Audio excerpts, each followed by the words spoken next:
You're listening to Birthing at Home, a podcast. I'm Elsie, your host. I recorded this episode on unceded Wurundjeri land in Naarm, Melbourne, Australia, where Aboriginal peoples had been birthing at home, on country, for thousands of years prior to the British invasion. They are the original storytellers.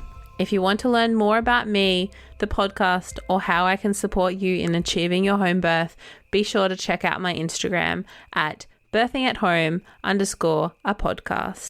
Episode 41 is shared today by Beck.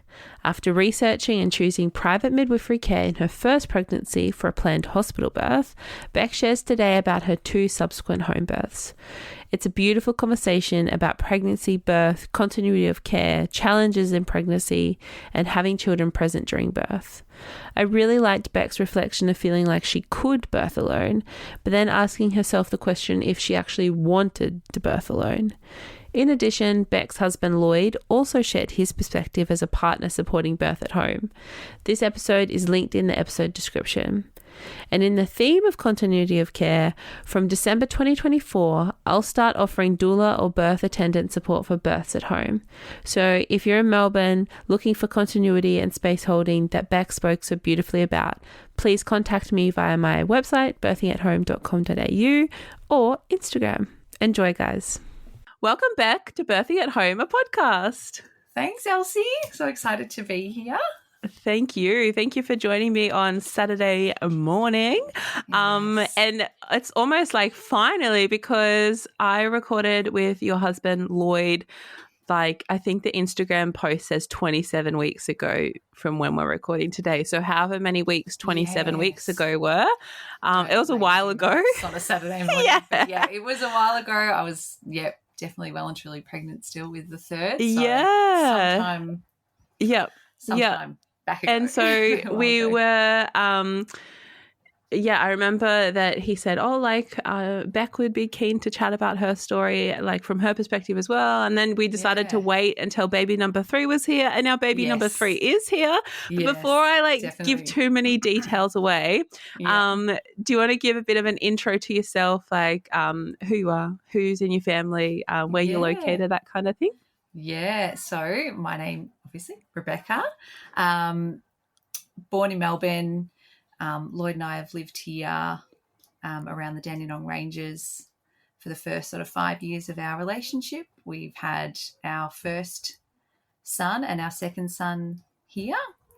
We've moved off to the coast of New South Wales, had a couple of years there and decided to come home again because it just wasn't home for us. We're very happy to be back, and we got here. We arrived back in Melbourne just before the birth of our third baby. So we've got our firstborn son is named Marek. He's 5. We have a 3-year-old whose name's Roman, and Ivana is our daughter. So we've cute. Got a beautiful, wholesome little family of 3 now. And we are busy. Yeah. Busy. Oh my gosh. I feel like I'm busy with 2, but like 3, like holy moly. It is all subject to where you're at, isn't it? With 1, oh my God, so busy. You couldn't even fathom what else you could do with your time. 2, you realise how much more time you had, and then 3 is the same. All the things you can do. Yeah, so, constantly being humbled. Constantly being humbled. So we've had a busy, sort of last, I'd say 3 years. It's been pretty busy life, and we're ready to settle back into some calmness and some groundedness back in Melbourne again. I would like to invite that into my own life as well. I know. Yeah, literally. Yeah. Yeah, it's been a whirlwind. And so is Marek the eldest, or Roman? Marek's the eldest. Marek. Yeah. So Marek, where was he born? He was born at the Angelus Hospital in Ferntree Gully. Okay. So that was 2019 he was born in February. Yeah. His birth, his pregnancy and birth started off very similar to many pregnancies in Australia. We fell pregnant, tested positive, then had to go to the doctor to confirm that was actually correct. Yeah. The doctor offered the suggestions of Casey Hospital or Ferntree Gully Hospital. Yeah. And that was it. On our journey we started, because Yeah. what other options are there? You know, Yeah. that was what was handed over to us. And yeah. Do you remember when the doctor is like saying that to you? Was there sort of like any conversation about what those options meant? Do you remember any like Absolutely details? not. No. Yeah. There's no, you know, that's the thing now looking back, there's no details. It's just, this is what you do. Yeah. And this is what your options are. You just go to the hospital, you book yourself in, and then you go and see whoever you see for your appointments, and on your way you go. Yeah. They'll sort out the rest for you. Yeah. So I remember walking out of there incredibly excited and incredibly, thinking, oh, this is the first decision I have to make as a mother. Which hospital am I going to be in? Yeah. It's a rite of passage, right? Literally. That was, and then I was so confused. I was like, okay, but I've got all these questions. Then what's going to happen? And who am I going to see in these appointments? And who's going to be there? And all of a sudden I was like, okay, well, we're just going to find this out, when we get there, and it'll all be fine. And on we go. And so I think, like, thinking back, did you also have a private midwife in this hospital model of care that you went through? I did, yes. Yeah. So I guess, like, going back a little bit, your understanding before Marek, like, of birth and like even home birth, like, were any of these like things in your mind? Yeah. So I guess it's a really good point, because I think whenever you talk to a woman about her birthing choices or how she got to the decision she made, it really stems back to your own birth in a sense, and how you've been raised to perceive birth, what your thoughts are on birth, the women around you, your mothers, your sisters, aunties, how they've birthed, and what you've just taken on and absorbed as a child. So my mother had 3 natural hospital births, and I say natural as in vaginal births, no elective cesareans. However, they weren't natural in the sense that some were induced. There was lots of monitoring. All those things were also happening. But my mum always imprinted a beautiful image of birth on me. Wow. That birth is birth, and it can and will just happen. Yes, it's intense, and yes, you may feel pain, but once that baby's here, it's here and it's done. There was this just very relaxed air of course, this is just how you do it.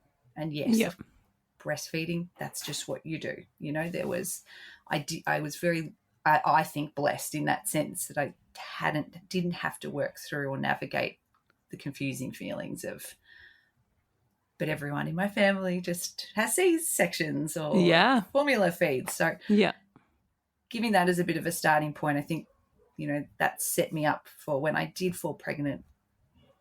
I already had a strong belief that I just can do this naturally. I don't need anything else.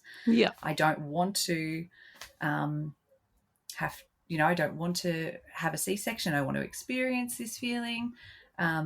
So all of that was sort of imprinted within me on a very basic level, I guess. I think I was definitely that woman that said, I want a natural birth, but really had no idea what was going to be involved to get it.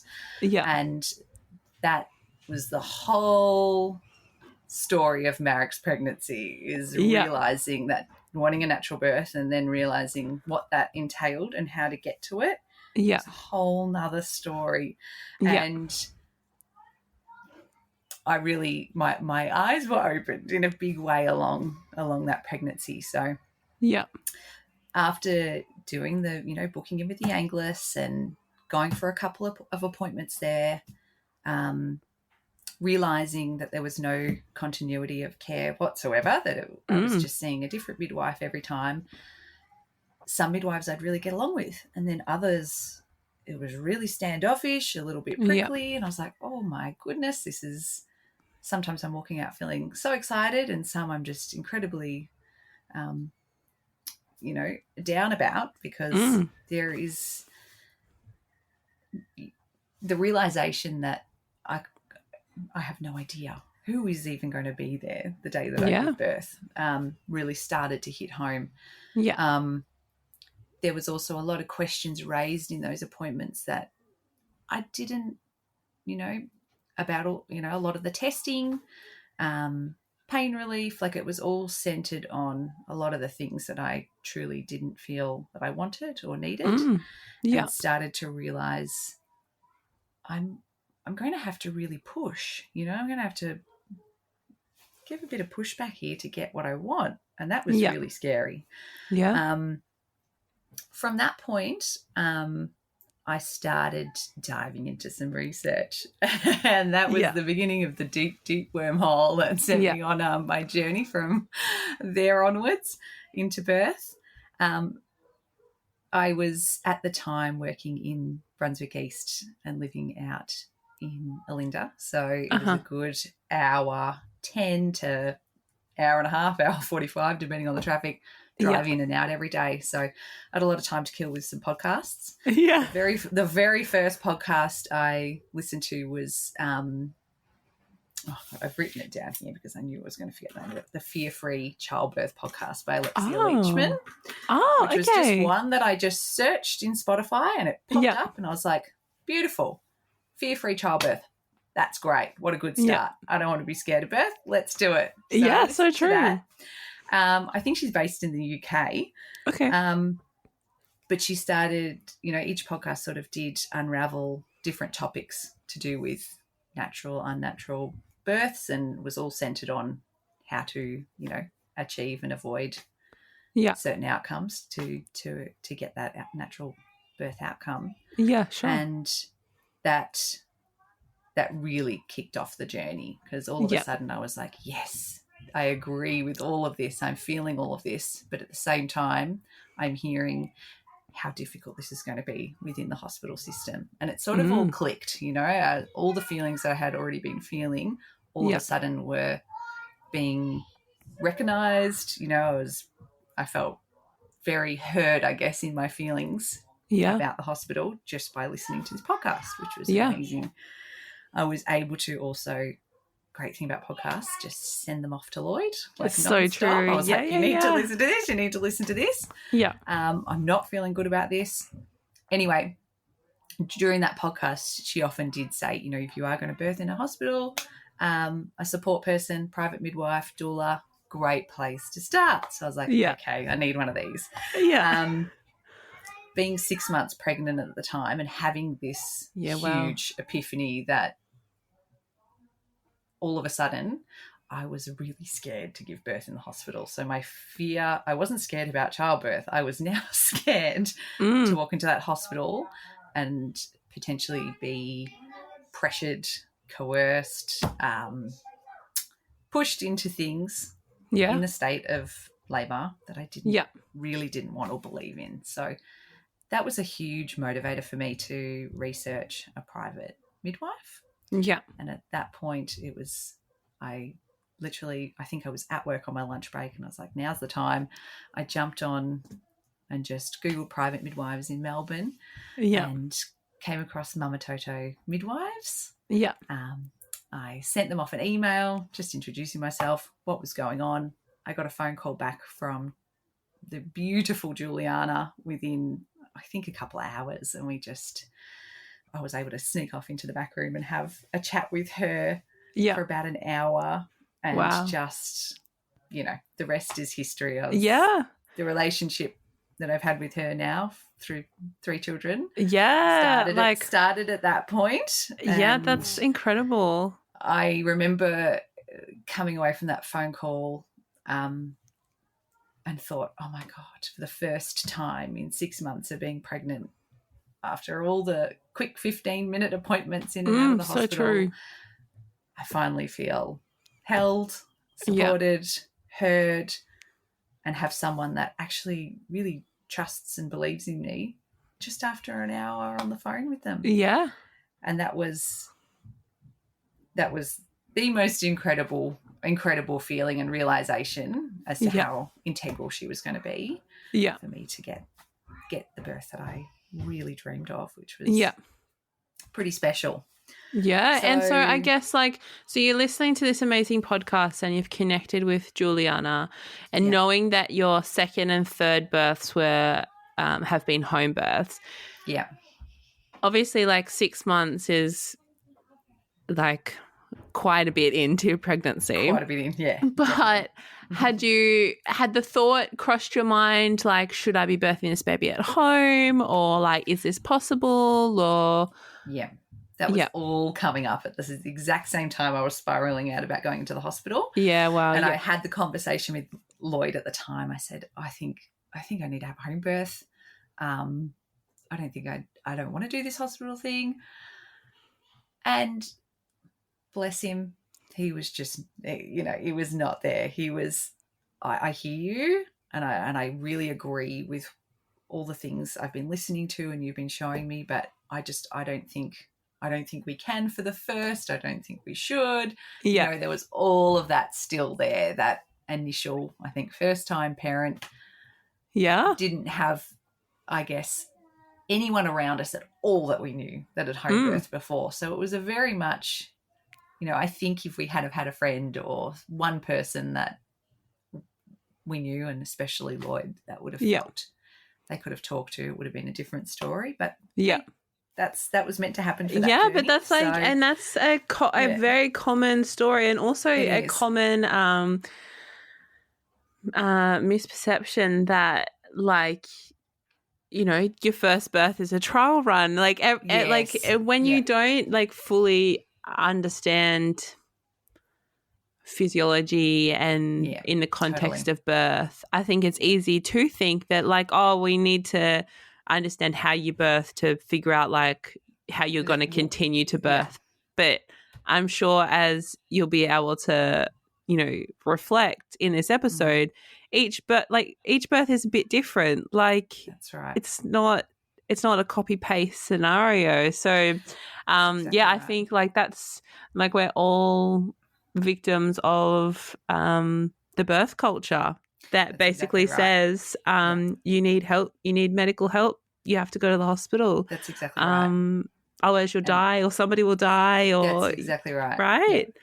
So 100%. I think that's so ingrained. It's so ingrained. I mean, that's just the whole bigger topic of I think especially as women, there is this strong tendency to be raised to not trust your intuition, your instinct. Yeah. Be a good girl. Do as you're told.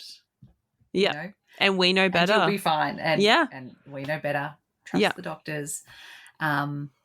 So from a very, very young age, that is somewhat stripped of you. And totally.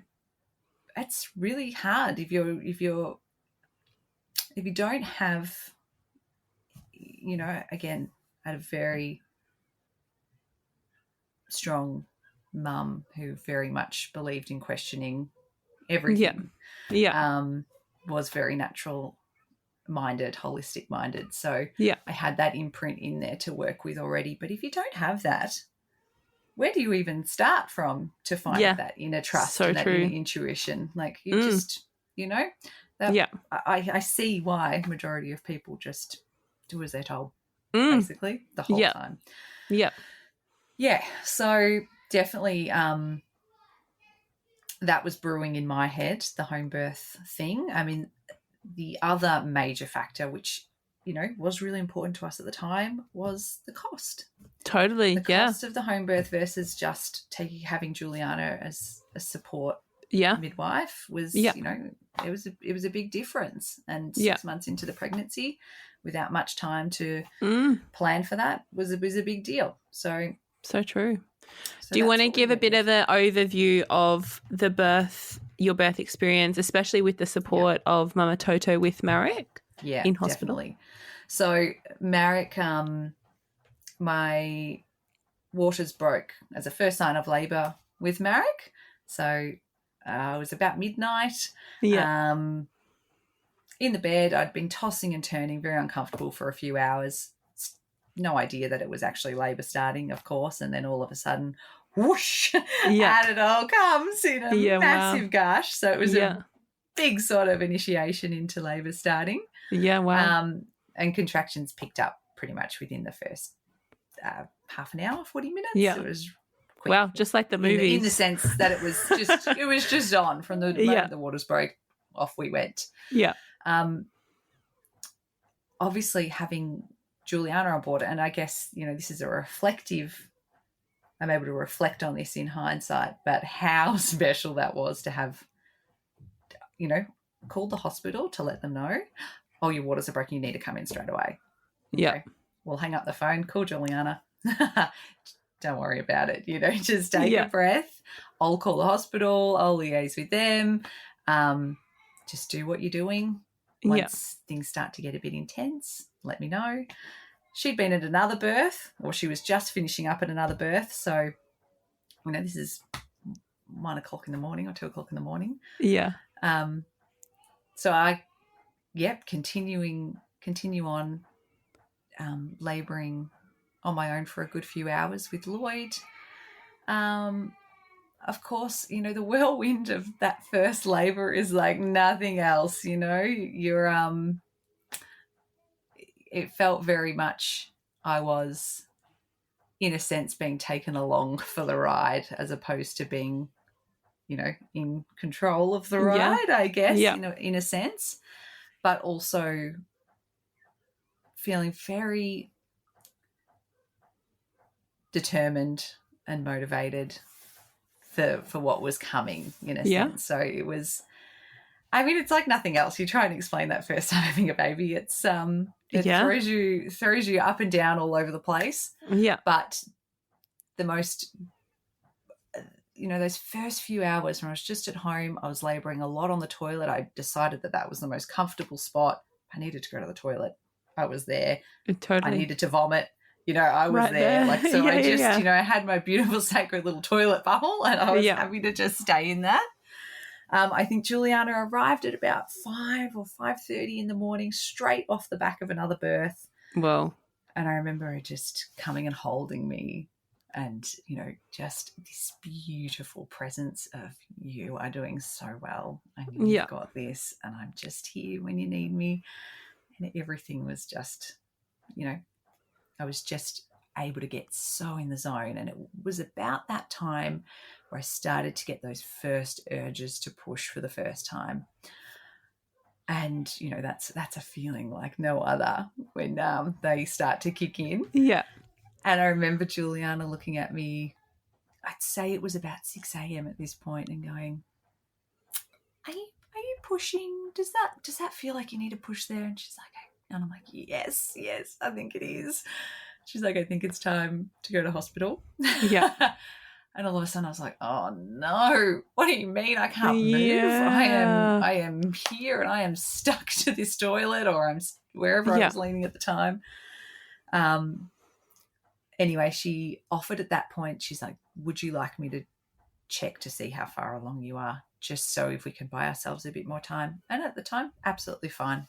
Yeah. To do that. So we did that. Again, in hindsight, that was the only time in any of my labours, all 3, that I'd ever lay down while in labour. It's the only vaginal examination I've ever had. Yeah. And it was horrendous. It was the worst. Like, just being horizontal for me in that moment was awful. I remember thinking, how on earth do women give birth lying down? It's totally. Not for me whatsoever. But I was 10 centimetres at the time, and there was that sense of, okay, well, we're on this journey to go to hospital, so now's the time. Let's go.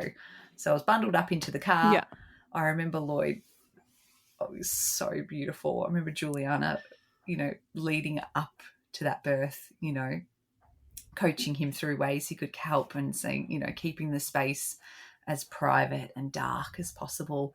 He wraps me in this blanket, and he's like, passes me his sunglasses, and he's like, put them on, because the sun was just coming up in the morning, and I'm sitting in the car like 10 centimetres dilated, uncomfortable as anything. Yeah. And I'm thinking, why are you putting sunglasses on me? And he's like, I'm just trying to keep it dark for you. I'm like, I feel ridiculous. Anyway, I just remember the 20-minute drive to the hospital. Anyway, it's so the funny little things you look back on. And the things you also have to think about as well, because like that truly can have an impact. That's it's not just the disruption, but the light, and so 100%. He was onto it. So by the time we got to the hospital, it was about 7 a.m. It did take a little while for things to build up again. So there was definitely, again in hindsight, that drive broke things up a little bit. I was out of the zone, had to get back in the zone again. It didn't take long though. By the time I was back in the hospital, it was really, really beautiful walking into the room. Dark, just a salt lamp on. Everyone was quiet. I was asked for my birth plan. I also had Juliana there, which was fantastic because she just took over all the communication with the midwives, which is the part I didn't want to do. Yeah. Which is we shouldn't be expected to do that either, right? Yeah, I know. And again, all these things you look back on and think, oh my goodness, I can't believe how much of an impact it made having her there to do all that, so Lloyd and I could just get back in the zone together. So it was Marek was born at 7:57 a.m. So about just under an hour after getting to the hospital, which was great in a sense. I didn't have to be there for any length of time whatsoever. I literally just walked in and had the baby in a sense. The midwife on duty got on board really well. She knew Juliana already, so that was great. They already had rapport. And it was very much, I would say, a typical first birth in the sense of I remember that transition period thinking, I can't survive this. I couldn't possibly survive what I'm feeling right now. This is so intense. That enormous wave of fear of what was happening to my body, the feeling of, for me, it really did feel like I could possibly die in that moment. It was so intense, which caught me really off guard as well from doing a lot of prep, I did a lot of calm birth, things like that to really, I thought I would feel a lot more sort of centered and grounded and whatnot, but that was out the window.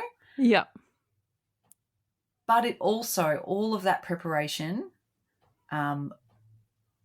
led me to knowing that feeling in a sense. Like I recognized when I started spiraling out, I recognized that fear and I knew, okay, like feel that fear, but feel the tension that it's causing in your body as well. And it was literally that moment that I decided, okay, that's got to go. We're going to get this baby out. We're going to get, have the birth we wanted. And out it came. So it was, I guess that's a really rushed version of it, but that is it in a nutshell. But like it's all so that preparation comes down to that minute, and it was that precise moment of being able to choose, having the knowledge to choose which path I was going to take. Was what made all the difference in the world. So. And I find it so curious. Like I wish, and I mean, this is why there's not really any of the, they say that the highest quality evidence is like randomized controlled trials because like about home birth, that is. Because like imagine if you just had stayed home. That's right. Like you were only in hospital. You were only in hospital for like 1 hour. And how long was the drive roughly? 20 minutes. Like 20 minutes. So like imagine if, like so crazy to think like how it could have been quicker. It could have been sooner. Yep. Absolutely. Just, yeah, I mean, that's just the what if, but also like acknowledging like the disruption of going into a hospital environment in such labor, you know, like, and imagine 100%. also if you didn't have Juliana and at midnight when your waters have broken, the hospital's like, come on in. Yep. 100%. And imagine if you had of like how different that path could have looked, you know, like I have nutted all this over in my head so many times and seen all the possibilities that could have unfolded. And that is really interesting because at the end of the day, I got my completely natural physiological birth. Yeah. I felt like I was on cloud 9. Yeah. It was so amazing. I did a natural birth, nothing at all. Yeah. Extra on top. I got there. I came away with a 2nd-degree tear, but hey, that was part of the journey. And I looked, you know, at the time I was like, incredible, so amazing. And it still is. But I guess it wasn't, you know, we'll get there. Fast forward until the second home birth that I started unpacking a lot of things that actually did bother me about that first birth still. Yeah. You know, the realization that the drive to the hospital was an intervention that slowed things up, that interfered with the birth. You know, the fact that I had, you know, I remember at one point I was sort of on hands and knees up on the bed in the hospital and and just grasped a look at a numerous amount of people in the room. And obviously a group of, you know, student midwives or trainee nurses or whoever, I don't even know who it was, had come in just very quietly to witness. And I remember that popping up in my head as a, you know, what's going on? Too deep in the throes of labour to even worry about it.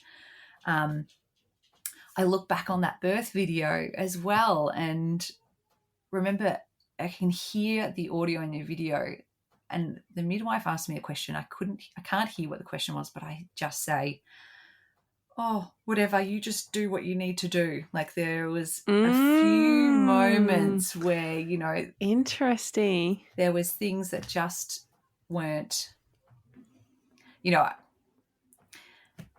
that was still in my, you know, in my opinion, you know, interferences that were easily points where I could have completely lost myself. Given my power away. You can really see so how there would be such high rates of birth trauma, but not even as extreme as birth trauma, but, you know, negative experiences attached to birth. You can see how easy it happens. So no matter how strong you are as a person, as an individual, 100%. As a woman, no matter like how assertive you are in like your work life or your personal life or how outgoing or how intelligent, once you're there, you are not in a space to hold those parts of your personality anymore. 100%. Generally speaking, I'm sure, you know, some people are like, nah, I'm like, it's my way or the highway. This is what I want. But 100%. You're in such a vulnerable state. Planet. Totally. You're literally on a different planet. Different planet. Yeah. So when questions are being thrown at you or things raised at you, you know, that response of you just do what you need to do. Like just come out without even a thought, you know? Like it's not even and I mean you're still like, you know, that like euphoria and like ecstatic like happiness like that can still be true and you can still hold that feeling like it still would have been nice to be unobserved. It still would have been nice for this to happen. Exactly. But how amazing then that then you chose to have a home birth with Roman. Just pausing here, everyone, to thank the June sponsor of the podcast, which is Earthy Birth. If there is one thing that has been missing from the home birth scene, it is aesthetically pleasing birth pools. Until now. Earthy Birth is a small family-owned business, and they're proud to offer professional quality off-white birth pools made from thick eco-PVC and are designed for 40-plus users. That's a lot of home births, guys. They also offer stunning disposable floor-length liners, uniquely designed so that they protect the whole pool and that they don't slip off into the pool. Not only that, the liners come with optional artistic designs printed on the base to make your birth space even more beautiful. Earthy Birth also stocks plenty of other home birth supplies such as hoses, tap adapters, pumps, rebozos, birth combs, fairy lights, and much more, all in gorgeous earthy tones. They offer both purchase and hire with free shipping Australia-wide for all orders over $50. Visit earthybirth.com.au today. Thanks so much, Earthy Birth, and enjoy the rest of this episode, everybody. Yes, definitely. And so you went with Mama Toto again, yeah? Yeah, absolutely. So cool. Yep. So formed, I think it's impossible not to, if you find someone that you connect with so deeply and that is there along for the journey with you of pregnancy and birth and postpartum. Yeah. It was just, it's a relationship that, I will hold dearly in my heart for the rest of my days. Yeah. So it was a complete, just given that that was the first people that I would call when the next baby came along. And immediately after, Lloyd and I were both on page. Home birth next time. That's it. We're doing it. Yeah, not a fear in the world. That's what we're going for. So so I mean, wrapping up on Marek's birth, the last thing I'll say, that postpartum I absolutely did no preparation for, and that threw me completely.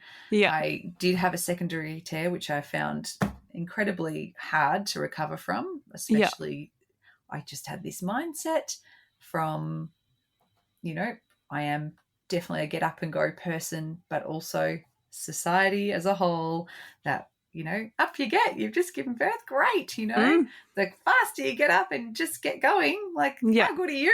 You're amazing. Yeah. It was so deeply ingrained in me that I really did struggle getting through, especially those first 6 weeks. Yeah. And that was another thing that I put huge focus on in the second pregnancy and birth. So leading up into Roman's birth. So Roman is my beautiful, fiery, strong-willed second child, as they so often are. Yeah. It took us 9 months to conceive him, which threw us a bit. Marek was just so quick. Yeah. But again, beautiful hindsight. Roman does things on Roman's time clock, and that's it. Nothing's stopping him. So he was ready when he was ready. So with Roman's birth, I planned for a home birth right from the get-go. I had read, important to say as well, in Marek's pregnancy, Ina May's Guide to Childbirth, Dr. Sarah Buckley's Gentle Birth, Gentle Mothering. I'd read a few of these books already. I read 10 Moons by Jane Hardwicke Collins with Roman's birth. So I was sort of deeply getting into how, beautiful this birth, was going to be, could be, just fully immersed into that. I had a lot of trust, obviously, that I could do it completely naturally and wouldn't need any help in the first birth, which was, great. That helped a lot.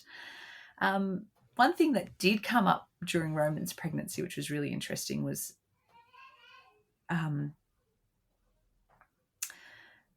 not fear around the birth, but there was this sense of, oh my gosh, is it, what's it going to be like? Am I going to be able to have another natural birth? Could it be that good? Yeah. So that was an interesting kind of, it wasn't scared of birth or the home birth. It was, the first one was so easy, really. 8-hour labour, natural birth. Am I going to replicate that? So I had to work through that. Yeah. Another thing that was really potent in that pregnancy was avoiding tearing. That was one thing that really, really rattled me with the first birth and postpartum. Yeah. And I knew on reflection, because there was lots of reflection going on, as it always does in pregnancy, yeah, that it was that sense, that fear and tension that I had in the lead up to the birth of Marek that I think produced that tear. Yeah. So I knew that being at home and not having to go through that whole transition into hospital was probably going to be a really good start. I was adamant on a water birth. Yeah. I'd read a lot of the research about water birth, and that just felt really right for this pregnancy and this birth.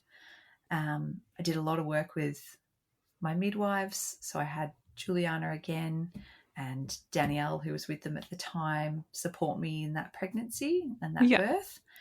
And we did a lot of work on perineal massage and a few other things like that to prepare. Yeah. Lots of breath work. I got to my due date, which was the 1st of May.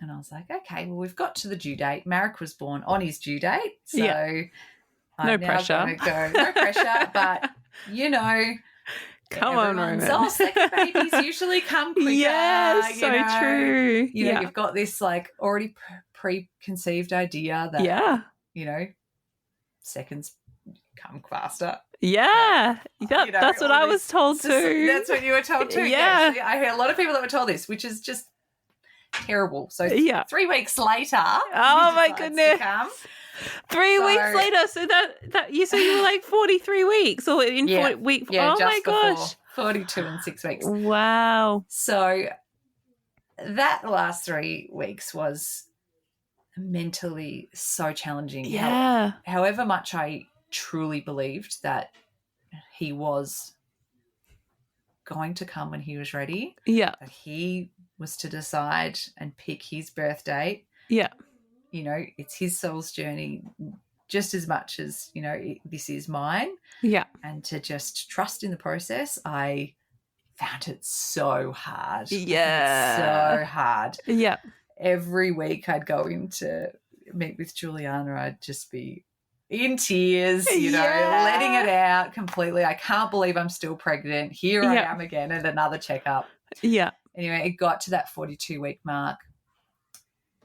And Juliana suggested, why don't we just book in for a few days' time, some extra monitoring so you can put yourself at ease that everything's good and we can just continue on. Yeah. I said, okay, all right, we'll do that. I also booked in an acupuncture session to see if things might be, fostered along a little bit. Yeah. Again, in hindsight, I view all these things now as an intervention, not as a, natural induction method as I had thought of them at the time, which is, interesting how your mind changes with things. Yeah. So, it got to that right at the end point. I went and had an acupuncture session I think it was the Monday night, and I had a scan booked in for the Wednesday, so 2 days later. So kind of got to that point. I was also teetering on the edge of talking to Juliana about a stretch and sweep, which never went ahead. Thank goodness, because I know that would have been a big, for me to even be considering these things at this point. I was absolutely, head was all over the place because fundamentally I would, in a normal state, I don't think they're necessary unless you're trying to push the outcome. Yeah. So anyway, I had the acupuncture session, didn't go into labour that night, which also made me cry because I thought it'll just happen now straight away. Yeah. But it was the following night that I did go into labour, which was lovely. So again, this labour started with my waters breaking as the first sign again. Again, wow. Great. You know, this is my thing. This is what I do. My waters break and I know it's on. Yeah. There's no this sort of grey area thing going on. So that was at about 5 p.m. Lloyd had just walked in the door from work and I cried the happiest tears of my life. I think I danced around the house in utter joy. I was like, thank God. Yeah. Thank God we're at the 18th of May now, so 18 days past due date. You know, whether that was accurate or not, let's not even worry about that. You know, whatever. But I was so happy. So happy. I called Juliana and she didn't answer. So I called my secondary midwife, Danielle. Yeah. And she was just having, we were all in stitches laughing because I was just absolutely ecstatic. Yeah. I was standing in the bathtub. I was like checking the colour of my waters. I was like, yes, it's definitely water. I'm definitely not just weeing myself. Yeah. Because, you know, these crazy thoughts that go through your head. Yeah. And she says, okay, fantastic. Well, just, you know, try and get some rest. You know, we might see you tonight or we might see you tomorrow. And I was like, nah, this is happening now. What are you talking about? I'm not waiting till tomorrow. No, not happening. And she's like, also, I know you spoke to Juliana earlier today and she was heading to see another mum, but she is at another birth. We'll just see how things pan out timing-wise. Yeah. Anyway, 3 hours later, Roman's born. So nice and speedy. Yeah. Juliana didn't make it. So Danielle, my secondary midwife, stepped in as main midwife and Shally jumped on board as well to help out. And, you know, at the time I was just, this is the way it's meant to be. Yeah. I don't have Juliana with me. But that's okay. I've met all the other midwives. Yeah, cool. So you'd met Shelley before as well. Yeah. Yeah, amazing. Just briefly in passing. But obviously I had enough of I'd had beautiful rapport building with Danielle throughout the pregnancy. So I was like, nothing I can do about it. So let's just, maybe she'll come, you know, just in time. Anyway, labouring again it was a really beautiful labour, Romans. It was a lot faster in a sense than Marek's, but it was consistent. It built, you know, strongly, but with time to sort of process it, you know. Yeah. It was fast, but not too intense in a sense. Yeah. So, 3 hours from waters breaking till he was born. I got in the pool 12 minutes before he was born, so I got my water birth, but it was down to the wire. Yeah. You know, that was, his birth was life-changing, completely life-changing. I remember, you know, I put my hand down on his head as he was crowning and he was being born and had this insanely beautiful sense of connection from him to me to wherever we were in the stars at the moment, and, you know, guided him out slowly. You know, I had it in my head that I was not tearing this time, that it was, you know, I was in the moment. And he was born beautifully, no tearing. Wow. You know, I remember lifting him up and thinking instantly, I want to do that again. You know, I want to do that again. Like, it wasn't the shock to the system that Marek's birth was. Mm-hmm. You know, a big difference to Marek's birth was too, I remember one of the midwives saying, you know, if you want to reach down and touch your baby's head, and I just couldn't, you know, I couldn't even go there. So it was a beautiful sort of moment to actually allow myself to experience that and feel really ready for that connection. Yeah. So, and, you know, it was just so easy. There was no going anywhere, packing bags, racing to cars, walking into a hospital, trying to get up a flight of stairs, you know, as a baby's coming out of you. Like, it was just calm, beautiful. I had my space set up exactly as I wanted it to. Everyone just left me be. You know, it was utter bliss. It was utter Yeah. bliss, and I was on such a high after that birth that, yeah, Yeah, so life-changing beautiful. is the only way to describe it. It Yeah. was just everything that I had imagined, everything that I not even imagined, had an inner knowing about that birth could be like, was absolutely confirmed to me in that birth, which not only fueled me with this deep love of birth, but made me so angry at the same time to what was going on around me, that I was witnessing friends go through, that I was, just observing everywhere. And all of a sudden,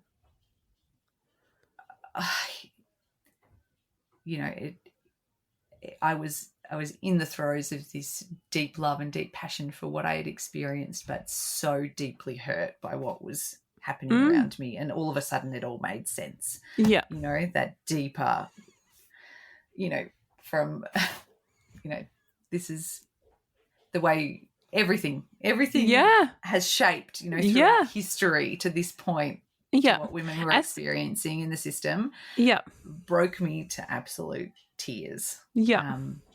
I think when you think about, so like, I'm pretty sure I saw the other day that the most it makes sense, right? The most common presentation to a hospital is for childbirth. And so you're thinking about all of these women that are going to hospitals around Australia, around the world to have a baby. And just like, you had a natural vaginal birth in hospital. But the stuff that was also attached to that, I mean, for many women, I mean, even yourself, like, initially, I guess you've got a healthy baby and you got a healthy mum. You're both alive. Good birth. Tick the box. But tick the box, right? Yeah. Like, that's what we're here for. Yeah, that's right. And it's just wild that an experience like you've had with Roman is kind of dismissed. But it's like, yes, complete dismissed, because it's like, that's your and like, you're overachieving, and like 100%. Why would we put so much effort into trying to allow women to have, or enable women to have this experience when, like, I mean, she had a natural vaginal birth and has a healthy baby in the first experience too. So like, why do you need all this fluff about it, Totally. But as you said, Roman's birth was life-changing in a positive way, not life-changing as it is for many women, in the sense that it's deeply traumatic. Yeah. 3 women are walking away from their birth traumatized. Right. There's something not right. And when you hear those statistics, but you've had, I mean, not only a first birth that was, so satisfying and achieved so many of my dreams on one level, but then upped that to the level of elation that Roman's birth gave me at home. You start to really question what is going on. Like, this is not fair. Who's robbing who of this experience? Because that makes me want to cry. To think that women are walking in, not asking questions. First of all, you've got to take responsibility for yourself. But also being absolutely pushed and coerced. Maybe not even coerced. Coerced is a very strong word. Lots of women are coerced, but it's just the way society has decided that it's, and I think it's safest, a lot more way to give birth, subtle. and this is just what you do. Because it's not. And I mean, there is like conversation that I've heard recently about, health professionals in the medical maternity system aren't intentionally out to create to cause malice. Yeah. Like they're there to hold the space, hold the women, do their job, whatever. To make sure no one dies. To make sure, in a very basic sense, to make sure no one dies. Literally. And whatever is required to get to that outcome, well, that's what's going to happen. Yeah. Yeah. And I truly believe that all the stuff in between has been missed in a big way. It's of course you want that to be the outcome. Yeah. Yeah. But there needs to be a wholehearted, whole-minded, physical mother at the end that is ready to go into motherhood. Yeah, because it's generational. I think we live in such a society where we're like instant, right now.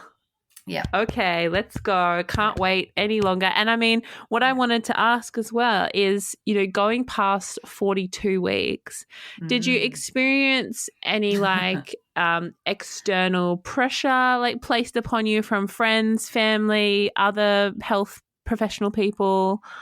Yeah, I mean, brilliant part about not being in the system as such. Yeah. No pressure. Yeah. In that sense for an induction. Great, avoided that. But everyone around me, or a lot of people around me, very well-minded. But what are you going to do if the baby doesn't come? What's your plan? Yeah. Do you think you should get some extra testing done or scans? Do you feel there's anything wrong? All those little comments. Yeah.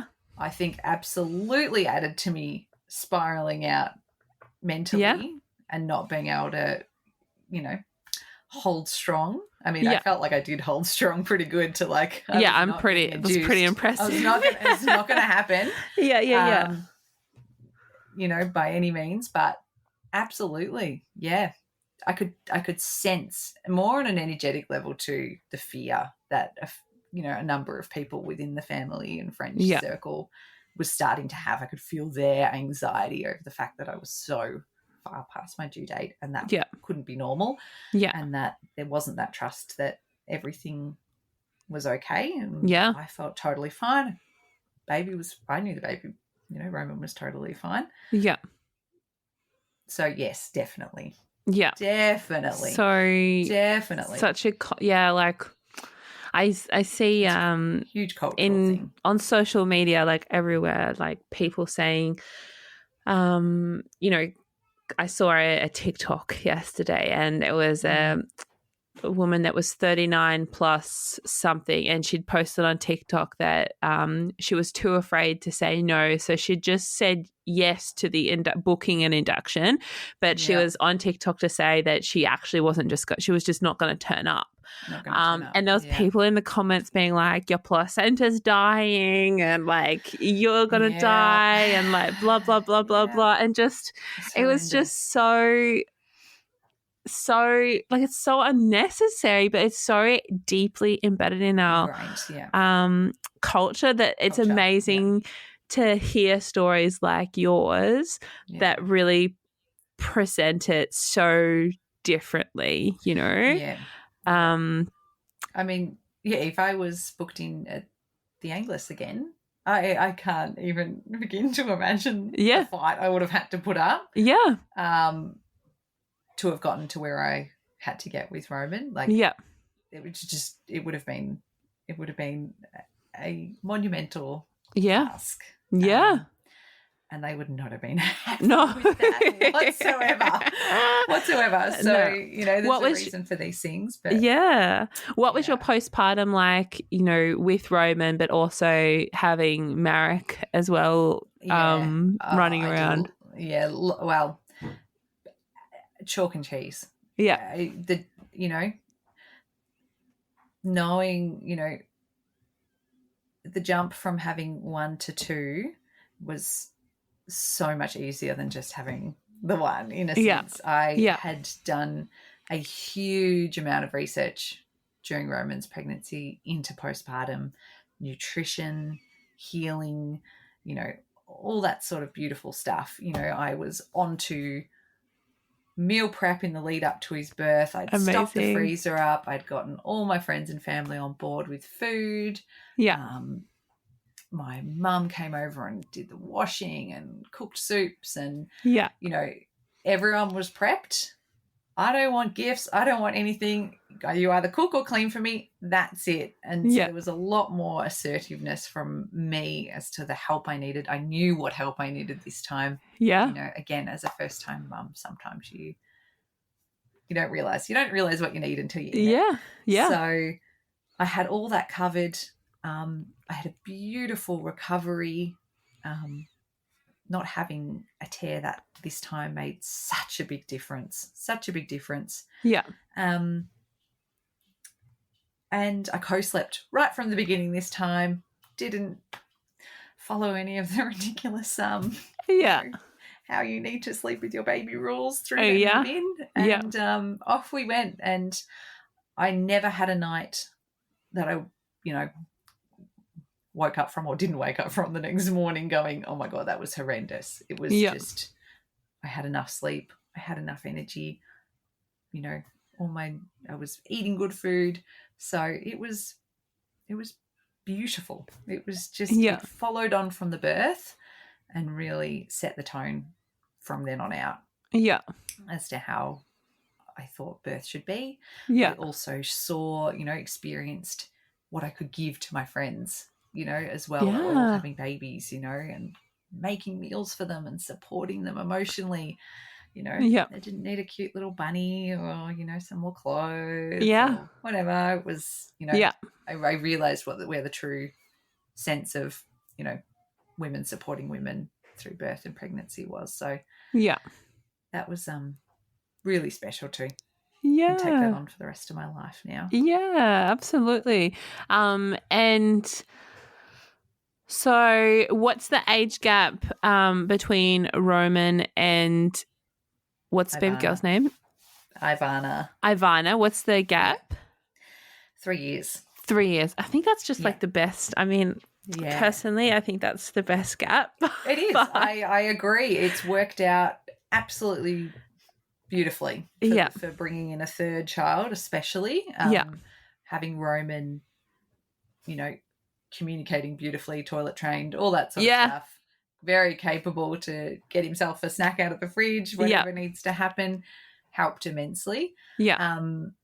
Roman was a determined breastfeeder. He was not giving up breastfeeding for anything. And I mean, until, you know, well and truly in the lead up to 2. All night, all day. So it really did. In the 6 months into me, when he was about 1.5 was when I was really starting to feel that desire, you know, that calling to have another baby. I still my cycle hadn't returned. I think, you know, again, in hindsight, the copious amounts of breastfeeding really helped with that. And I was really starting to feel truly like I was ready to finish up the breastfeeding journey. So I mean, that's another whole, you know, breastfeeding is a whole nother world too. Totally. My first son, Marek, just completely was done at 15 months. I couldn't believe it. I was like, self-weaning, rubbish. What baby would want to give up their precious boob, you know, unless they had to. But he was truly like fussing, refusing, and I was like, okay, all right, I guess it's done. Like, oh my God, 15 months, what the hell, you're a baby. Like, anyway, I'm glad I got to that point with him anyway. But once I'd stopped, he was so ready to go. He was done. It was truly the end for him. Roman, total opposite. I absolutely had to help him along with that journey, cut back during the day, and then it really did get to that 2-year mark where I was absolutely done. I wanted my cycle to return. I wanted another baby. I could feel it all like brewing. So we ended up night weaning Roman as well. And that very first cycle back I conceived Ivana. So she Wow. was there ready Yeah. and waiting Oh, that's to brilliant. Yeah. go. You know, that's a whole interesting conversation too. You know, it was a really hard journey, like feeling like you as the mother were actually done before your child and working Yeah. out how to hold each other's needs and guide each other through that. That was challenging. That was really challenging with him. But anyway, on we go. Ivana was conceived, and her pregnancy was, you know, whether they say boys and girls are different, it was different. Yeah, okay.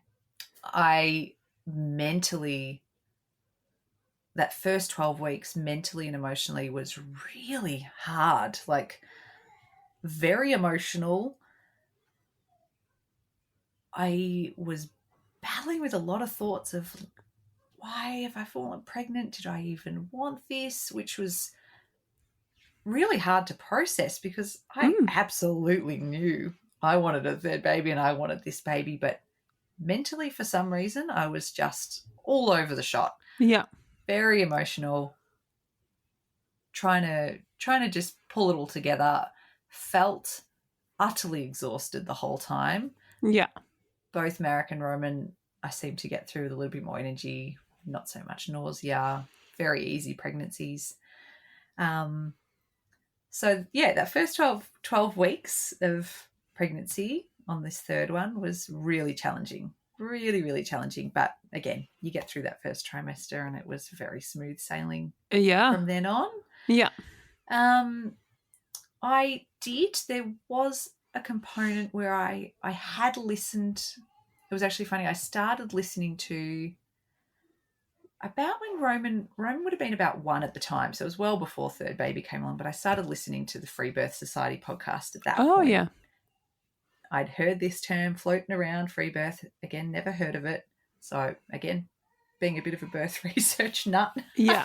I thought I better go find out what this is all about. So there was a part of me that thought, if there was ever a candidate, I'd probably be a pretty good candidate to give this a go. And I really had to like nut out where my beliefs were, where I stood, where my trust was, you know, it raised a lot of questions with, you know, do you have these midwives on board because you don't truly trust yourself, or what, you know, what's the reasoning behind it all? Could I just do it on my own? What would that bring up for me? So I did actually go through quite a lot of, you know, sort of figuring out where my head was to in terms of looking at birth in a whole new light after Romans as well. Yeah. And how easily I felt that could have happened with just me in a room on my own, you know? And I guess also important to think, like I've had lots of those thoughts myself. I guess the difference between my experiences and at least your experience with Roman is that your birth with Roman was pretty quick. Yes, and so exactly. when you're spending thousands and thousands of dollars on midwives who deserve to be paid, absolutely, you know, for their skill set and for their time and what they give, but then when you do it so seamlessly, it's kind of exactly. like, what's going on here? Yeah.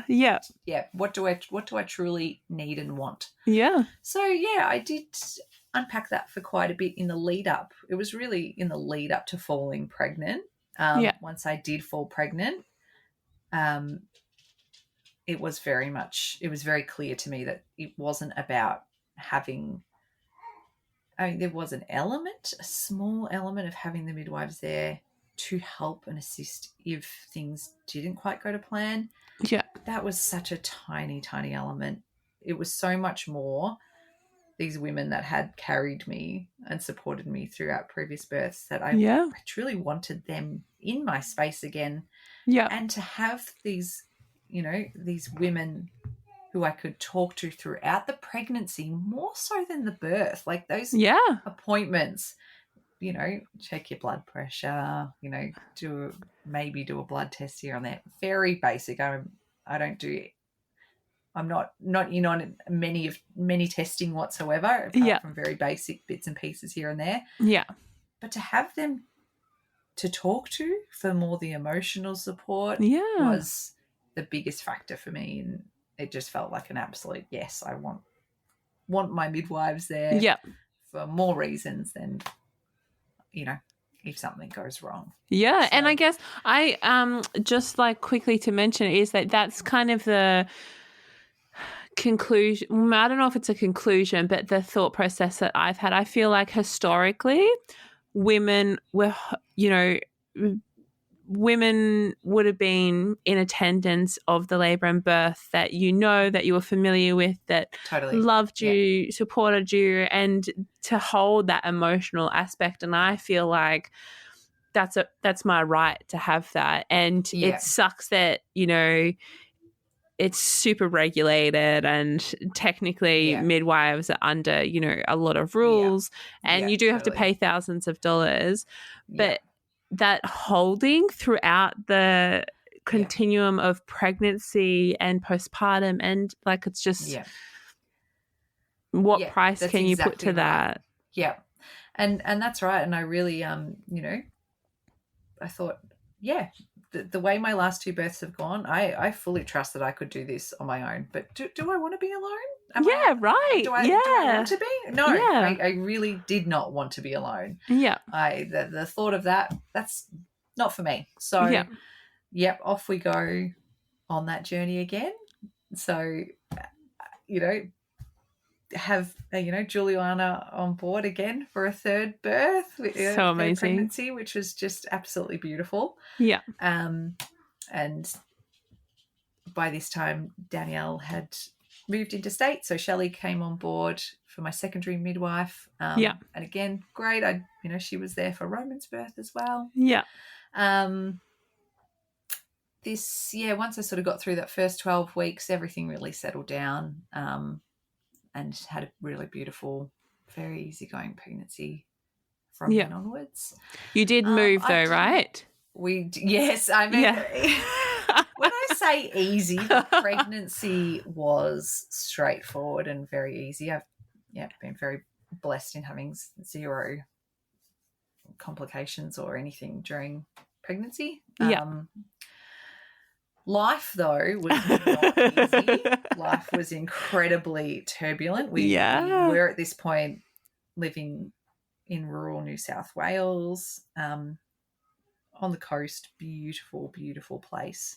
We'd moved up there when Roman was about one, just after he turned one, for a big sea change. Lloyd had been itching to live by the coast and to experience that. So we decided off the back of COVID that was the time to do it. Yeah. Long story short, we got there, jumped into a new business venture, which we just turned out not on path at all. It was, it was the universe's way of placing us exactly where we needed to for growth and learning.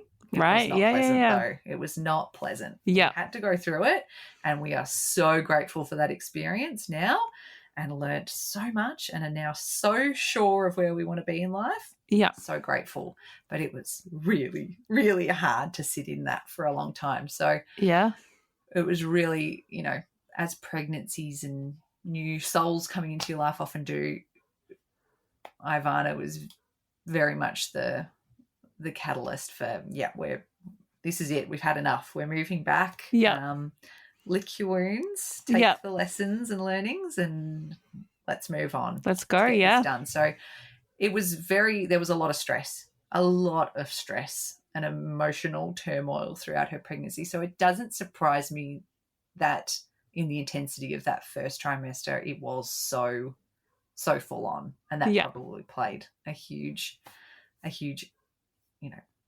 huge part of it. Not just the fact that she was a girl. Not that I knew at the time. It was probably more to do with the external factors. Leading into it. So I travelled back and forth we were in Eden to Melbourne. So 6-hour drive for my appointments. And that was just what was going to be done. That was the commitment that was my goodness. I was so okay to fulfill. I mean, we've got all our family and friends in Melbourne anyway, so we just doubled it into a beautiful package of catching up with everyone and having a checkup and you know, again, they knew me, they knew my history. There was no worries from their end, you know. They also third baby. Yeah. If I didn't feel something was right, I knew where I needed to go or who to talk to talk through it. So we were all very comfortable with that arrangement. It really was just pinpointing at what stage I was going to be happy with to stay in Eden and when we needed to move back to Melbourne and where I was going to birth in Melbourne. We didn't have a house in Melbourne, obviously, anymore. Yeah. So that, you know, for a while we thought, all right, we'll book an Airbnb, but then, you know, throw the cost of, you know, a 8-week Airbnb stay on top of a home birth fee. It was just ludicrous. It was just not going to happen. So we decided that I was going to have this baby at my family home where my parents still live. House that I grew up in. And, you know, there was lots of working throughs, lots of thoughts on how I was going to feel about that, you know, being in, although my parents, other people's space, other people's energy, their thoughts and feelings on it all. So once I sort of was able to decipher for myself whether I was going to be comfortable or not with that, we were able to then, you know, have the conversation with my parents about whether it was okay for them, you know, what their thoughts on, how did they feel about it. Again, my mum and dad have been incredibly supportive throughout my whole life. So it was, I think there was a lot more excitement from their end at the thought of a grandchild being born in their house than any worries whatsoever. It was, you know, and I sort of started, instead of sort of worrying about that, you know, how that was all going to work with so many people in the space, you know, how it was going to look and how beautiful it was going to be to actually bring this baby into the house that I grew up in. You know, it was ended up, the room was part of my old bedroom that had been sort of opened up and extended. So it was pretty, you know, I sort of started to really fall in love with the notion that this was it. This was the place she was being called to for whatever reason, and it was going to work out just beautifully. So we ended up moving back from Eden when I was 36 weeks pregnant. Oh my gosh. And that was it. I was like, this is my limit. I need to get out of here, otherwise I'm going to start feeling really antsy. Yeah. Although I was mentally prepared this time for a 43-week labour. Yeah. Even though I was hoping it wasn't going to eventuate, I was like, okay, I have full trust that you can go to 43 weeks, no dramas. Yeah. That's normal. So again, perceptions have changed. Yeah. So we'd moved, we did the big move back. And I mean, it was just full on. I think the biggest thing from that pregnancy that I felt in the time that I was really grieving was, you know, I had this sense that this very much could possibly be my last time pregnant. And after Roman's pregnancy, I had this, you know, again, this desire to just, embrace it even more. Like when I'm pregnant next and I get that ability to be pregnant again and go through it, just sink into it and embrace every minute. But I just couldn't with this third one. So that was challenging as well. You know, there was no time. I had 2 kids already. I had no support crew up there. I was on my own. We were deep in the thick of sorting out business-related dramas, and there was no time. There was no time for any, you know, beautiful pregnancy yoga classes or the occasional massage. It was hard work the whole time. Yeah, packing up a house entirely on my own, pretty much. So true. Yeah, had some help from my beautiful mum and dad who came up and did dig deep with me for a bit there, but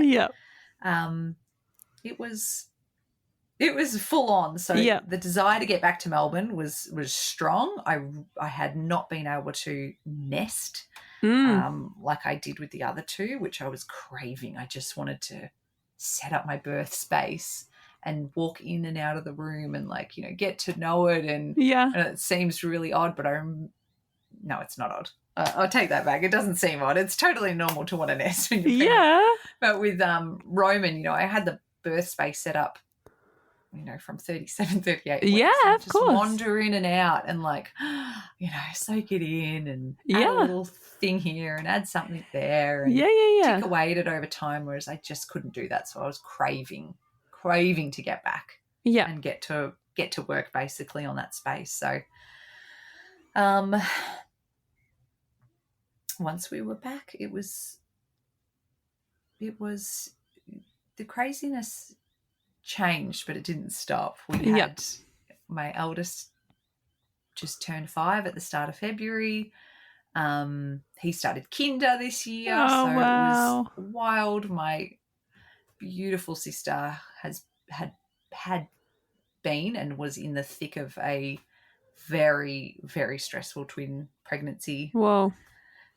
So there was a lot going on still in the background. But we'd gotten there. I'd set up my birth space. I was sinking in to it all happening. And it was, so she was due. I didn't know she was a girl. I think I've said that already. Had a strong desire not to know what she was. She was due on the 20th of Feb. My eldest was born on the 11th of Feb, so I was like, let's just get past his birthday. Yeah. She was due on the 20th and she arrived on the 27th of Feb, so she was 41 weeks. Wow, so interesting. Yeah. So, but yeah, good mix. Due date baby, 1 week over and a 3 week over. Yeah. And yeah, so the day I went into labour with her, I had an appointment with Shelley.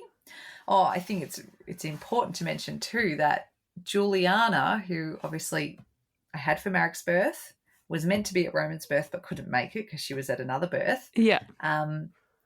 Was now 24 hours away from heading off to Ethiopia. Oh, do some midwifery work. So in the lead up to this date, I was like, I've got till the 26th. I've got to the 26th. You know, if I don't go into labour before the 26th, I don't have Juliana. I just have to prepare myself for that. Surely a week. It'll be fine. Yeah. It'll be fine. But I got to the 26th, of course. Still no baby. I had a brief grieve over knowing that she wasn't going to be there, but also I was like, okay, we're past this period of not knowing, so I can just focus in now. Yeah. No, she's not going to be here. It is what it is. I've got Shelley, and Kirstine was going to be the second midwife that was going to step in. So, you know, all this planning was in process already. But once the uncertainty of what was going to happen was kind of gone, you know, I went into labour within 24 hours, which is funny. Yeah. And did your waters break again? No, they did not break. So her birth was totally different. Wow. So I had just a regular checkup, the 41-week checkup with Shelley at 11 a.m. that day. So I went to that. Marek and Roman had kinder and playgroup. So Lloyd took them for the day. So it meant before my appointment, I floated up to Olinda and went for a walk around the forest, and it was, you know, just one of those beautiful, beautiful days. A little bit cooler in the morning, but, you know, it's warming up to be a beautiful, warm, balmy day. So I had a beautiful walk, went to my appointment. It was funny, but it was the first appointment where I was like, oh, Shelley, I know why you're my midwife. Like, I know why you were meant to be primary midwife. Like, it was just, you know, there was this beautiful, I felt really connected with her on a level we hadn't got to before. And I thought, this is perfect. What beautiful timing, you know. I'll have a baby at some point soon. Like, I feel really settled with her. Yeah. She was just gorgeous, just gorgeous. So I was feeling great after that appointment. I came out and went and had lunch at a cafe on my own, which, as a mum of two, that was just divine. I could just sit there, didn't have to talk to anyone. Yep. Just had a meal in peace. Yep. And then headed on home at about midday, about 12:30. I think got home at about 1-ish in the afternoon.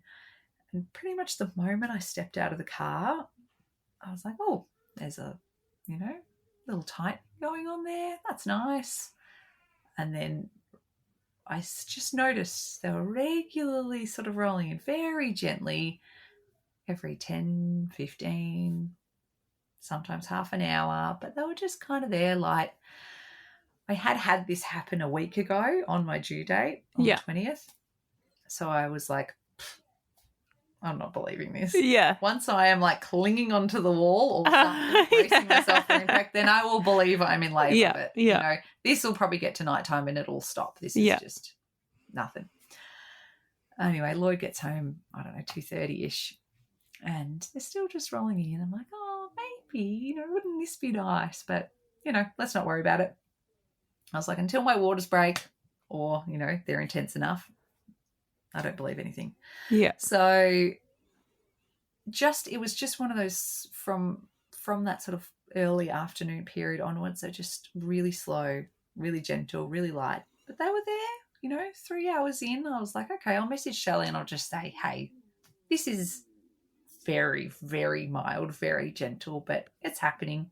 Just letting you know in case it gets more intense. She's like, cool, no worries, just let me know how it's going. At about 5 o'clock, we take the kids out for a little bike ride before dinner, and I just had this desire to just walk barefoot. I was like, oh, shoes, look. Like walk bare feet, another weird thing. So I'm walking around and they were starting to get a little stronger. Still did not believe it for a second that this was going to be labour. But who knows? Who knows what was Well, especially because you've been like so much further before. So I guess in your mind you're like, well, this could just be fizzle out. Yep. So keeps just going on like this. I've sort of got everyone in my circle. I had a beautiful friend, Carly, who was ready to come and photograph and video the birth on board too. So I just sort of let everyone know that things were kind of moving, but, don't hold your breath. 7 p.m. when we were trying to put the kids to bed, I was like, okay, this has got to be something. So, they're getting a little bit more intense now. Still really irregular. Some 5 minutes apart, some half an hour apart, all over the shop. But the intensity had just picked up a bit. So I was like, okay, I'll message everyone and say, I think this is it. It wasn't until, so it was a whole another hour. Now, in this time, my eldest had just fallen asleep. He was exhausted, but Roman was refusing flat out to go to sleep. Refusing. Absolutely beside himself. Now, he had co-slept with me since the day he was born, and it was almost impossible. We had tried for months leading up to this birth to get him used to sleeping with Lloyd, but that was by no means happening on his terms. He was every night ended up back in bed with me.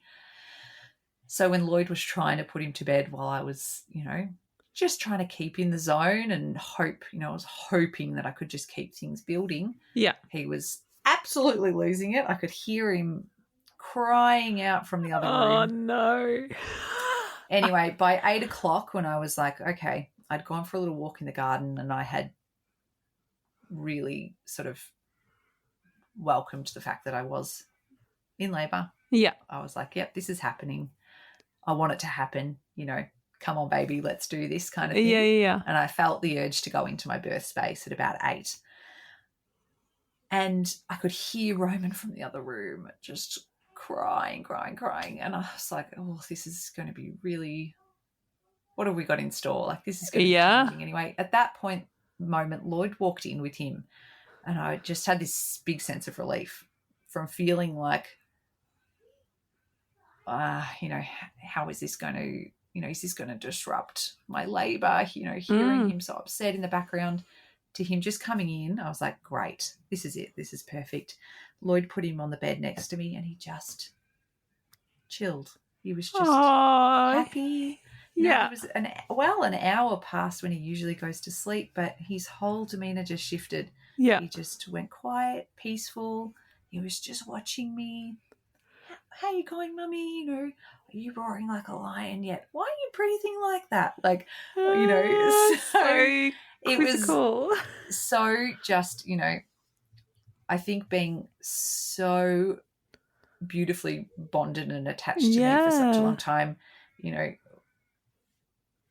I think looking back, he truly needed to experience. He was pretty much putting up a fight saying, I need to be here. Yeah. I want to see what's going on here so I can make sense of all this. Yeah. Moving on. I think he truly wanted to be there. He was like, I'm not sleeping tonight. I am here with you and I'm watching what's going on. So that was great. That shifted everything. I relaxed. Yeah. He was at peace. I was at ease. Everything was going well. Yeah. So at 8 p.m. I had the first, what I would call doozy contraction. It was like, whoa, yeah, okay. Yeah, here it is. This is it. This is coming now. This is what I remember. Yeah. Why am I here again? Yeah. So that was at 8. At 8, just before 8:30, I called Shelley and was like, okay, it's time to come. Yep. No rush, but head round, when you're ready. Like, it's all good. Everything's kind of under control, but the intensity's there. Yeah. So she walks into the room at, I think it was like 8:56. All of a sudden, my waters broke everywhere. I had the most intense contraction that I have ever experienced, all births combined. Yeah. It felt like I literally dilated from 0 to 10 in like a single contraction. Yeah, oh my gosh. It was just monumental. Yeah. And I felt Ivana just drop. Like she was just coming down so fast. Yeah. And in that contraction, I completely lost my head and completely had to gather it again. Yeah. In the space of, it felt like seconds, but it was probably a couple of minutes of, this is too fast. This is too fast. I need to slow this down. I can't even stay sane right now. Everything's just hit all at once to, again, that thought of, are you going to fight this or are you going to go with it? Because it is intense, but you want to go with it. We don't want to fight this. Yeah. And then the next contraction hitting after that at about 9 o'clock. Headborn. Whoa. 40 hour, done. Oh my God. So efficient. Holy moly. At the time I was like, it was so intense and so fast that I was genuinely in shock. Yeah. For a bit. Yeah. As to what had gone on and what was happening. And I really had to kind of get my head in the game. Yeah. Again, like I really felt like I spiraled out for a little bit.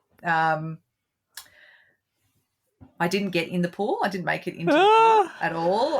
The moment sort of Shelley walked in the door just before she was born, essentially, she said, now's the time if you want to jump in the pool. And I was like, hell no, I can't get in the pool. Yeah. I still had like my underwear on, my bra on. Wow. Usually I'm a full, like, get everything off me, let me birth in the nude kind of person. So I literally was hanging onto the pool with one hand, hanging onto the bed. I had Shelley trying to take my undies off at the same time because I was like, there's a head coming out. Lloyd was behind me and I remember saying to him, or just, in general, like, someone get ready to catch this baby because there is no way I can let myself like I can't let go. Yeah. And one hand on her to slow her down. Yeah. Because again, I knew from Roman's birth, I was like, that was just the best thing in the world to feel that connection. Yeah, to the yeah, baby yeah. as she's coming out. And I knew if I didn't add a little counter pressure, Yeah. that, again, She was flying on out. Yeah. she was flying on out. So Yeah. I really had to use my breath in a big way. Yeah. And to use that counter pressure from my hand to slow her emergence Yeah, into yeah. the world, because it was just so fast. It Yeah. was so fast. And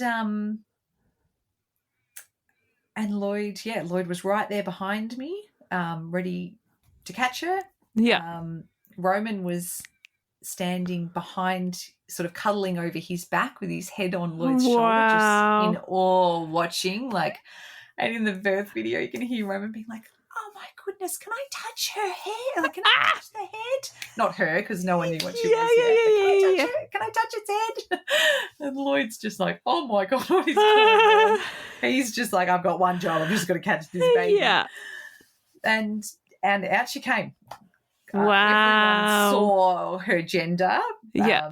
Because her legs were just flying up in the air. Yeah. But kept it very quiet until, I said, it was very immediate, "Pass me my baby, I want to hold her." Because that was one of the things from Romans that I loved so much, was catching my own baby. That was just the best feeling in the world. And I'd said to Lloyd in the lead up to my Vana's birth, "Don't you catch that baby? Like, that's my job. I catch this baby." But obviously I needed someone to help, because I was in such it was happening so quickly. I just couldn't not brace myself. I was holding on so tight to the side of the pool. Yeah.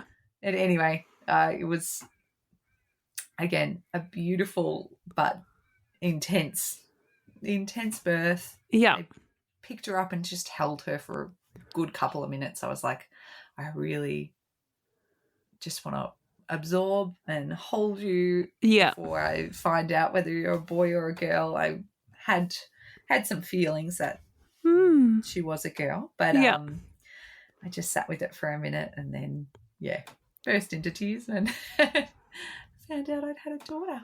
And whoa, and that was it. It was just, so with Marek, it was about 8-ish hours. 8 hours, Roman 3, and I don't even know when to class Ivana's. I've sort of thought, I guess from the first sort of intense-ish contraction when I was, this is happening definitely, was the hour before she was born. 2 hours before I was convinced I was in labour, but thought I had plenty of time to go. So was it 2 hours? Was it 1 hour? Was it 10 minutes? I don't know. Yeah. Holy moly. Yeah. It was, oh my goodness. And I guess the question, especially with quick births, like, did you tear with her? No. Yeah. Wow. No. The body is incredible. Body's incredible. And again, knowing, having that knowledge of using my breath to my advantage, it's hard to even explain how that can slow things up in a sense. But just breathing in the right way and that counter pressure. I really did put a lot of counter pressure on her head so that she eased out. Eased out rather than flew out. Really helped. Immensely. So, and how long did it take for the placenta to be born? It was an hour with her, so a little bit longer than with the boys. The boys were about the 40, 45-minute mark. She was a good hour, maybe a little bit longer. So immediately after she was born, Shelley was like, "Hey, why don't you hop in the pool? Like, you haven't used it. It's sitting there full. Like, do you want to just hang out in there for a bit?" And I was like, "Yeah, okay." And that was the best. Hopping into that warm, beautiful pool. That was my little sacred space. It was fantastic. So I was like, okay, I didn't get a water birth, but she obviously didn't want to be born in water. That was not meant to be. So now we get to just chill out in here and wait for the placenta to come. So beautiful. And that was divine. That was so good. So good. And Wow. again, just, yeah, beautiful. Had my eldest son had just been brought in just as she came out. He was fast asleep, but he was adamant he wanted to be there for the birth. So it was a race.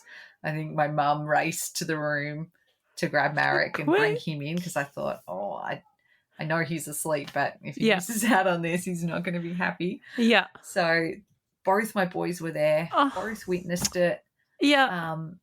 They were all just lying on the bed.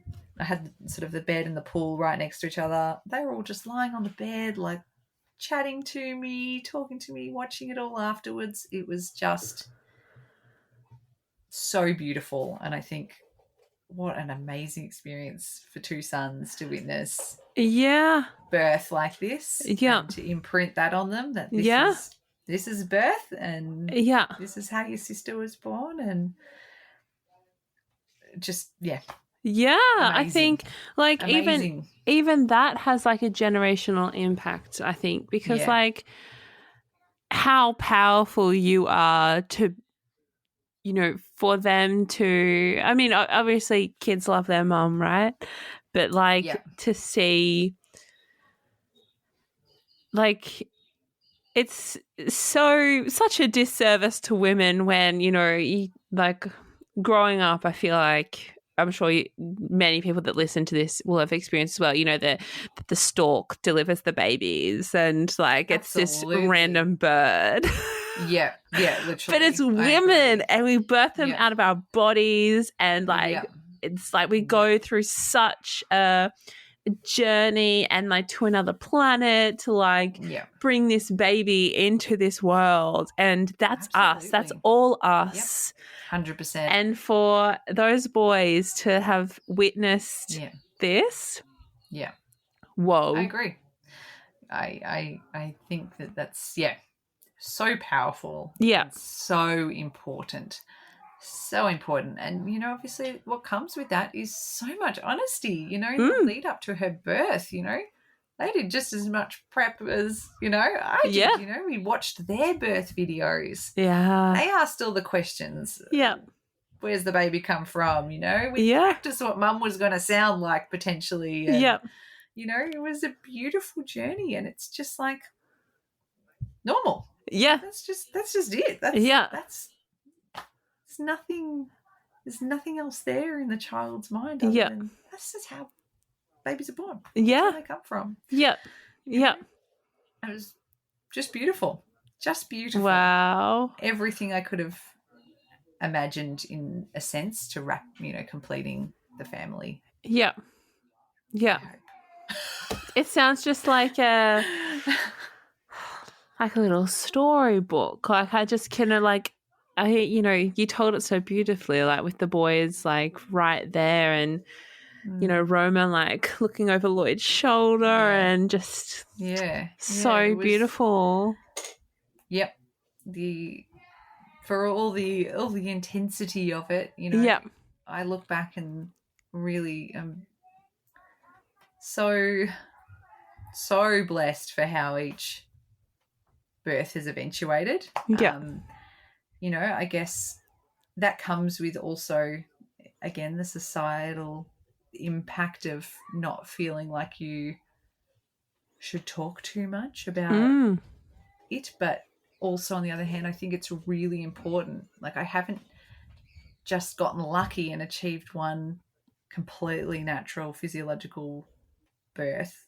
I've done it 3 times now. Yeah. It is so possible. Right. And, you know, it is so possible. And, you know, I would never tell anyone what they should or shouldn't do for their births, but it is possible. And you can achieve this. You know, I get sometimes things happen for a reason and things go down different pathways. Like, as I say, my beautiful sister who's had quite a traumatic hospital birth with her first, a beautiful home birth with her second, and a cesarean, a true emergency cesarean with 28-week-old twins just recently. Whoa. Things happen and you need to go with the flow. But for the majority of women that are coming out of the hospital system traumatized. Yeah.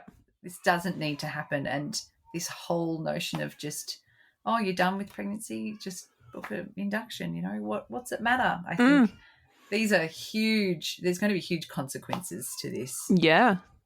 You know. Yeah. Yeah. And I mean, these babies that are having this such important moment of, you know, this is the beginning of their journey here on Earth, meddled with. Yeah. I think it has a massive impact on human beings.